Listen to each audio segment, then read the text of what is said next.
1945 оны 9-р сарын 10-ны өдөр Америкийн нэгэн фермер Майк нэртэй дахиагаа зоогонд хэрэглэх зорилгоор толгойг нь цас цавчсан байна. Гайхалтай нь уг дахиа өхөөгүй ба сониуч эзэн түүнийг амьд үлдээхээр шийджээ.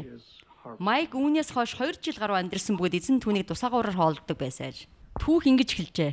5 сар гаруйтай залуухан дахиад тэрхүү алдарт өдрийг хүртэл төрөлх Фруто хотынхаа тоосон тутгалдан аз жаргалтай амьдарч байжээ.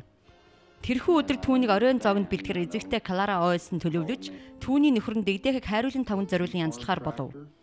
Тэр орой хадам ээж нь тэдэнтэй хамт оройн зоог барих байсан ба дахианы хүзүүнд учиргүй дуртай нэгэн байж. Ингээд хүргэн түүнд аль болохоор уртхан ариун хүзүү бэлтгэхийг хүсжээ.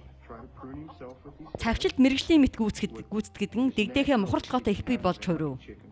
Гэтэл хэсэгхэн хугацааны дараа Майк шокноос гарan цавчуулахаас өмнөх амьдралдаа эргэн очиж хашаан дотор гүн идэж шоол хайж бусдын нэгэн адил өдсөдөө цэвэрлээд эхэлжээ. Дараагийн өглөө нь Ойлсон амьд мэнд Майкийг харан цаашд амьдруулахаар шийдэж ундалж хоол гаргуулсан байна. Түүнд ус тэжээл дусаагуураар өгч эхэлжээ. Майк Европсын дахиа гэдэг нь илтээ байсан тул 7 хоногийн дараа эзэн түүнийг аваад 250 миль зайд орших Salt Lake City-гийн Юта их сургуульд очсон. Эрдэмтэд түүнийг судлан сүхний хурцэр гол судалцыг нь таслаагүй тархины ихэнх хэсэг өрөөсөн ч хэн үлдсэн учраас хэвийн байдлаар амьдарч чадчихвэ гэжээ.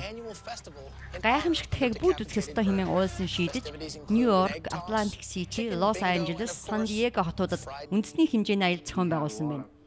Эдгээр хотуудын сониуч иргэд 25 цент төлөн Майкийг үзэж Life, Time зэрэг сэтгүүлүүд дээр гарснаар улам ихээр алдаршсан байна.